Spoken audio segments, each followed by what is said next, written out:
how's it going? So, now, state your full name. Okay. Jim Otto. Now, Jim, you've been a patient of ours for... Oh, gosh.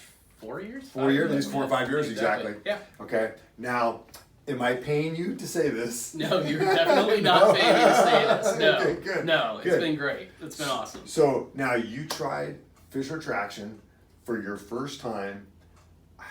What did you experience? What did you feel? Instant relief. I mean, it was incredible, the difference. I woke up last week and I had to go to the hospital immediately. And then they gave me pain pills and that didn't do anything. I came in here, I got on that traction machine, and it was like, wow, world of difference. Isn't that incredible? It was unbelievable. You literally were at the hospital. Yeah. Because it was so bad. Last Thursday. Yeah, I woke up, I couldn't get out of bed. Yeah. It was insane. Yeah.